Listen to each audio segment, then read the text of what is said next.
Hi friends, host Eric here, host Talking with Famous People. I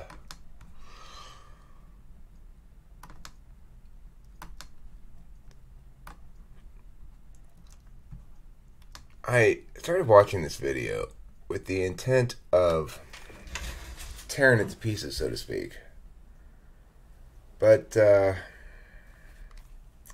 just find myself agreeing with it by and large. It's like I'm a big believer in not reducing people to members of their groups in general. So, I don't like things that are like, well, women are all like this, and here's a new group of people we can tease or whatever. But I mean, aside from his distinguishing between liberals and conservatives as though those were meaningful distinctions, which is annoying because they're not meaningful distinctions, not because if you were to make the distinction, it would necessarily be wrong. The qualities that he's attributing to the distinction. It's just liberal conservatives an inadequate amount of distinction to be made to cover the spectrum of political thought in any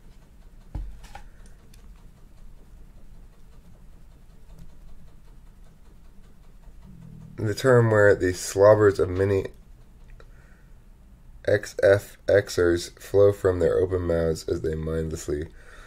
That's the correct response, Linnell lad. To say, no, it works as dribble too, is the correct response. Congratulations, you win. You win the point. If you had said anything else, of course, I would have won the point. But since you said that, you win the point. It's true. Sometimes, anyway, this is a good video.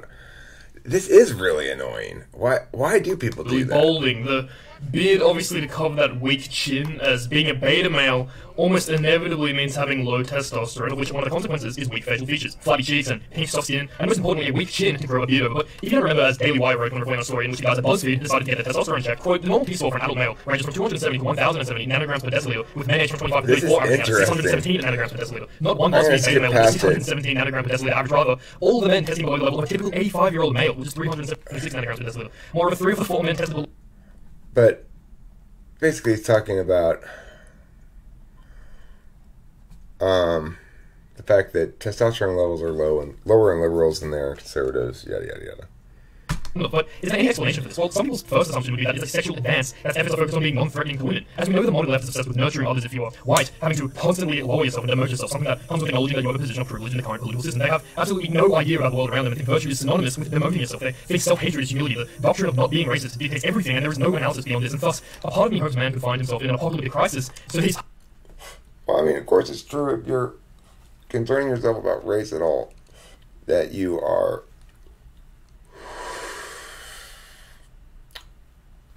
just concerning yourself with the wrong thing, I guess.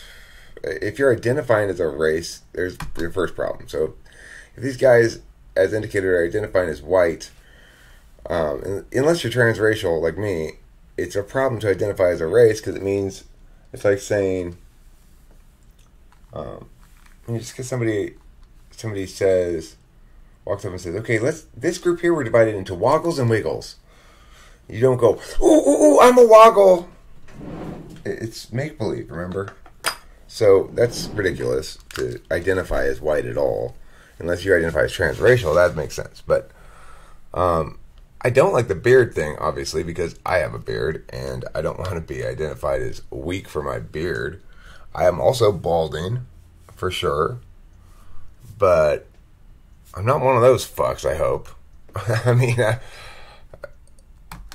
Types could just be cold immediately. But nonetheless, these men maybe think that in order to please women, they need to replicate female behavior, an assumption that comes with the destruction of sex realism and gender roles. And thus they make this large, agreeable, and feminine style. They think that they need to lower themselves to pet status for a woman, as opposed to being a man that will assert himself and lead her and so on. Well, again, in later December poll, another user made a post that gives us insight into why there is an unspoken, hive-mind agreement to make this face amongst new males. It reads, quote, research has shown that in apes, male men who open their mouth excessively tend to be more submissive and lower in the social ladder. I thought showing teeth was a sign of aggressiveness, and that's why chimps always fuck up zookeepers. OP, beat the fuck out. They are passive-aggressive just like women. Are new males zookeepers? It's called cuckface, like duckface, but for cucks. So, to this be a submissive expression, an expression of one's own awareness that they are low in the dominance hierarchy? This could also be why it's such an enraging face, because what is more disgusting That about is describing enraging, decline in the isn't dominance it? hierarchy than a Doesn't man that who has piss rejected you his male off role for and some reason? nowhere and slouched downwards towards a feminine existence? In other words, a man that has B-sex and has accepted his failure as a man to compete with others for mates. But to explore this potential explanation, let's read an article from Scientific American entitled "How Did the Smile Become a Friendly Gesture in Humans?" So the article starts with, quote, Anthony Stocks, chairman and professor of anthropology at Idaho State University, responds, "The evolution of smiles is okay, and as with many evolutionary accounts of social behavior, fraught with justicism. Among human babies, however, the tooth-bearing smile is associated less with friendship than with fright, which one might argue is related to the tooth-bearing threats of baboons. On the other hand, a non-toothy, not so broad but open-lipped smile is associated with pleasure in human infants. Somehow, we seem to have taken the fright threat sort of smile and extended it to strangers as a presumably friendly smile. Maybe it is not as innocent as it seems," end quote. And the article then continues further down. Frank McAndrew, professor of psychology at Knox College in Galesburg, has done extensive research on facial expression. He answers as follows: "Baring one's teeth is not always a threat. In primates, showing the teeth, especially teeth held together, is almost always a sign of submission. The human smile probably has evolved from that," end quote. So,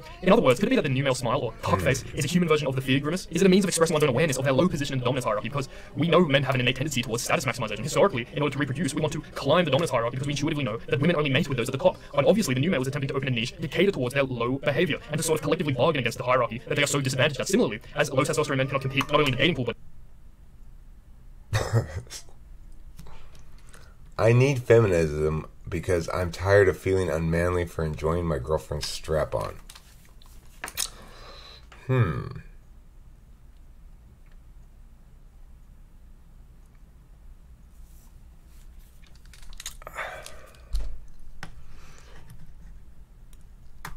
in markets, in war, or anything that requires the manly traits of conscientiousness and low agreeableness, the two biggest predictors of success in those things, and two traits that are much higher in males, it makes sense that it would be in their interests to conform to the leftist model of man, the man that is non-impositional and treats women as equals. He is the enemy of traditional society because he knows that in traditional society there is no reward for this, there is no gain from de-sexing yourself and revolting against. Women are equals.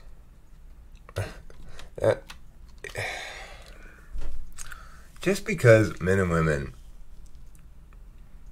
have different relationships with their significant other of the opposite sex, as a general rule, that women generally do.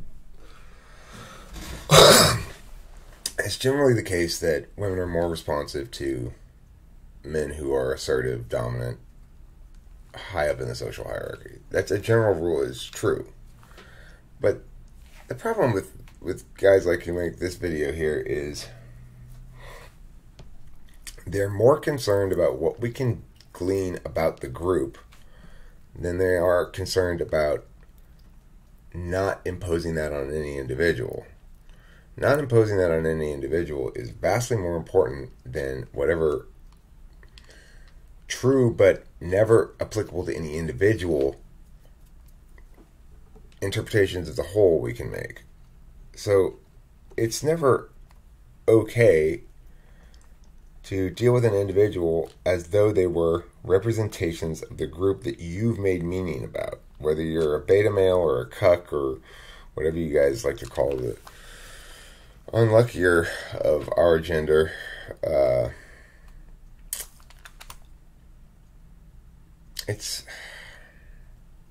Stop reducing people like that, because just because women and men have a reproductive dynamic that sort of mirrors and plays at the social dominance stuff going on amongst humans. It also mirrors and plays at like hunting and shit like that. It's got all those metaphorical meanings. It's just, I was like watching the cats. Mason didn't get fixed until he was past puberty, I guess, a little bit, because he still tries to hump. He's always trying to hump pee-pee. Like he'll climb on top of her and bite the back of her neck, and she'll lie there, and then, she's got fixed. So now they're going to have him reproduce, but they still play at it. It's so much I'm attacking you, I'm giving up, I'm submitting. That is absolutely the case with human and cat reproduction, heterosexual reproduction. That it's like that's how it goes. Sometimes. I mean, those dynamics always play out, but there are other dynamics in sex as well. There's like mother-child is a dynamic, as well as prey-hunter. There's, or mother/father-child or whatever. There's that dynamic. There's social hierarchy dynamics like boss-underling. There's lots of dynamics in it. It's not just what they want to reduce it to. Well, this makes the most sense Like, women are always going for the guy that says, like, they want us to just be, they want women to just be animals and men to have agency. And I don't like that at all. Because, well, Kimberly is definitely a woman in every sense of the word. Like, all the stereotypes apply with Kimberly and me. She's, when we get along well, and when we get along better, she relaxes into a state of trust and submits more to me, which is almost never happens at all, right? It's like she never is very submissive. I keep trying to tell her, you need to relax, trust me, and just don't push back all the time. Just don't reflexively push back. Just be cooperative. I've got your interests in mind. I'm here to work in your interest, with and for you, as I expect you to work with and for me. It's a struggle. She's a difficult woman, But I blame not really her. I blame her life's experience of dealing with people who weren't like me. So I don't know what you want to call me. I don't consider myself alpha male at all, in the sense of like going out and slaying the puss. For sure not. I've never been a puss slayer. I've never felt comfortable in that role, nor desirous of that role, which is one of the reasons why I don't like this kind of stuff. It assumes that everybody wants the same goal. It doesn't matter how liberated I felt from any kind of social constraint or general moralism that's not actually transgressive or something like that. I still wouldn't want a harem. I mean, I guess, like, in a world where, like, everybody was super cool with it, like, all the women were super cool with it, and that's what they wanted, too, was to be part of a harem or something. I guess I probably would, enjoy myself a little bit more than I would as the world is, as reality is. But as reality is, I want to be in a monogamous relationship in which I have fidelity. I'm faithful towards my significant other and expect the same from her. Demand the same from her and demand it from me as well. I cannot tolerate anything. I cannot tolerate disloyalty. Disloyalty gets the heel of my boot. Cannot tolerate it. It's one thing I absolutely cannot tolerate is disloyalty or dishonesty. But she's never disloyal. She's just disagreeable. Like, just reflexively wants to resist everything, even though I'm not trying to do anything that's not in her interest. It's fucking frustrating. Anyway, let's continue looking at this thing. Oops, I pushed the wrong thing. I don't like all these evolutionary explanations. To cater towards their low behavior and to sort of collectively bargain against the hierarchy that they are so disadvantaged at. Similarly, as low testosterone men You're such a little bitch. Why do you do that? Holding against gender roles, but alas, here in the modern world, we are left with a route for subpar males to achieve their own status, separate from that which is masculine, and that is in the world of left-wing politics. But anyway, guys, that's going to have to do it for this one. Remember to hit up all my social media links, such as my Instagram, my Twitter, etc. I'm usually very active there, and there is some exclusive content which I don't talk about on my YouTube channel in the dominance hierarchy, because we know men have an innate tendency towards status maximization. Historically, in order to reproduce, we want to climb the dominance hierarchy because we intuitively know that women only mate with those at the top. And obviously, the new male is attempting to open a niche to cater towards their low behavior and to sort of collectively bargain. It would mean the world to me if you would go to my Patreon page or buy some merch and help out. It really goes a long way. Links are in the description, and if you have any video suggestions, leave them in the comments. I'm sorry for this was a bit of a shit post of a video, but I just thought this was fascinating. But anyway, guys, I'll see you later. It's not gonna work anyway. But, okay. Dude, I don't like what you're doing, but I like how you're doing it, is the best way to put it. What you're doing is kind of like just... I know that there are some group identifications that are not totally illegitimate in terms of describing reality, but I don't like this, let's demonize another group of people. He says, like, it associates with politics on the left. I consider myself liberal and conservative and libertarian. So, The liberal part of me is the one that doesn't like this thing that he's doing there. He doesn't like rejecting at least the principle of treating people as equals, meaning treating them as an individual foremost. This guy doesn't treat himself foremost as a male of whatever subgroup he identifies or anything like that. I mean, maybe he does, but I don't think he does as he goes about the world.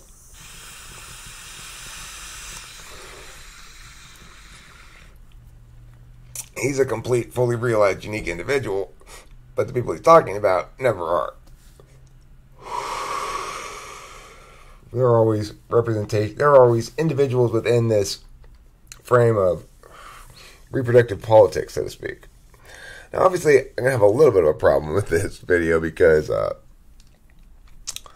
I have this male pattern baldness that he's talking about. I have a beard. I'm a white male. But other people try to claim anyway. I mean, I've heard that so often. They're like, "You're white male," and I said, "I'm African American, or Chinese, or Mexican, or Eskimo, or maybe an Indian from India, probably a Native American." But it depends on when you ask me. So the point is, even though sometimes I might have been a white male, I don't remember if I've ever been white before or not, but let's say I was. Let's just pretend I've been white. And someone comes up to me and says, "Oh, Derek, you're a white male." And I go, "Damn straight." Well, then I'd be just like these people he's talking about. And I'd take pictures like this.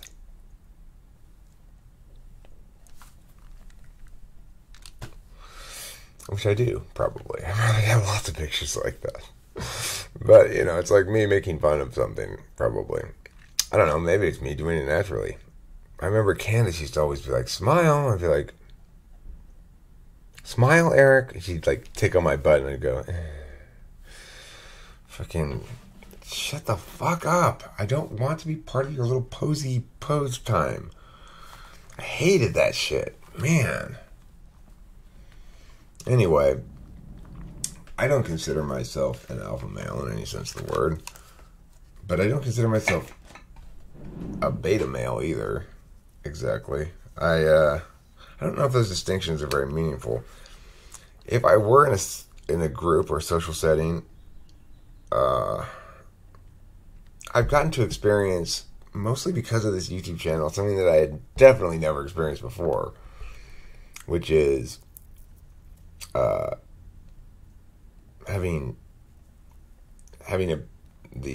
being able to get chicks, basically.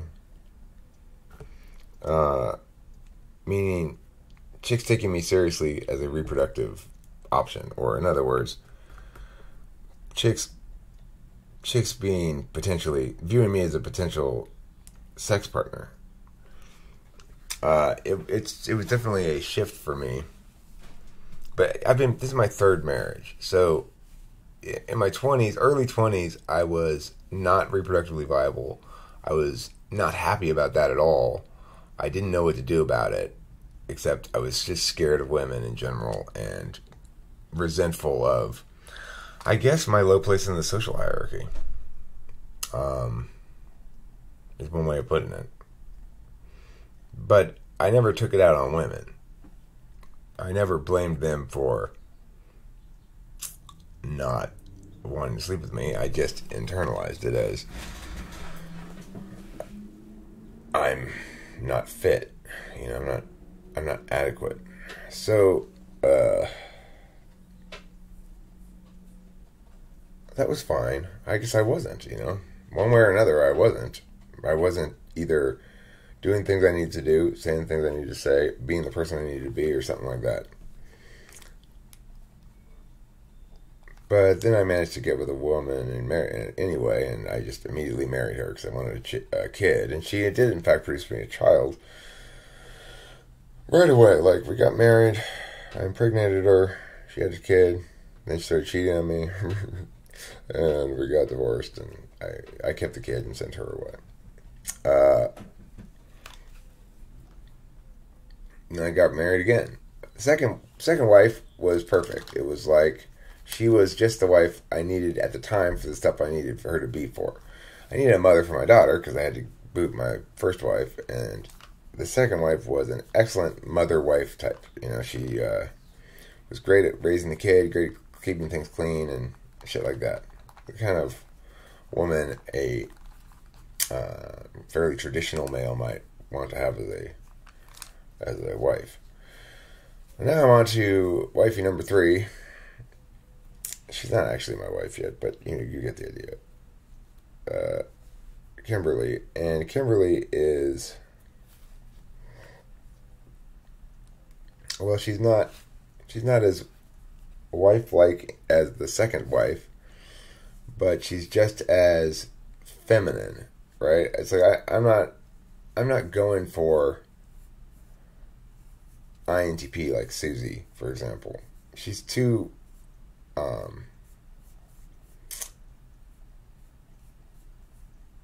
logical. The kind of chicks I find especially sexy are stupid, round, and kind of thick. I like my chicks thick. Not necessarily boom fat, but I like them good and thick. Big-titted, ideally pigeon-toed, and borderline mentally retarded. That woman right there that I'm describing is Eric's archetype of the world's sexiest woman. What does that say about me? I don't know. I don't know what it says about me. Those are the chicks I call loafies. Which is also what I call this, so don't get so confused. It's the same word, but it's got 2 different meanings. And depending on, you have to be able to contextually, it's easy to contextually distinguish. If I'm talking about the loaf here, then I'm talking about this. But the word loafy is never used for this. Loafy is only used for thick chicks with big tits, small brains, and pigeon toes. And they go, what? Yeah, turn around. That's good, girl. Yeah. That's the sexiest kind of chick. But despite the fact that I'm like this, I consider myself a feminist. I wouldn't hold up that stupid sign. It's like, why? Being a feminist does not mean being a little bitch. As far as I'm concerned, being a feminist is just saying, I will treat you as an individual. I will not be reductionary towards you. And that's the same thing as being a masculinist is. I will treat you as an individual. I will not be reductionist towards you. I cannot believe how this is weird. I'm gonna have to start making more of these. I was looking at the stats the other day. I haven't looked at them really in much detail for quite a while. I mean, these things, look at this. Me just sort of watching YouTube like I started this one with. Oh, this is more specifically responsive. 36 views already and 6 thumbs up. That's crazy. But it's like when I look at the analytics, look at this. When you look at like last month's videos, top 10 videos or whatever in the last month, these, me watch YouTube and talk about what I'm seeing or whatever, they're doing well. Look at this. Here and here. The 2 I put up previous were both in the top 10 for the last 28 days. So I'm like, huh. As you can see, I'm not a very strong swimmer. Anybody get that reference? Anybody at all get that reference? I'm not a very strong swimmer. Maybe I'll put a link if I can find it. I'll put a link in the description of this. See if you don't get the reference, you can see it yourself. Okay, thanks. Thanks for watching. Don't forget to eat plenty of cheese. And I got shit I gotta do.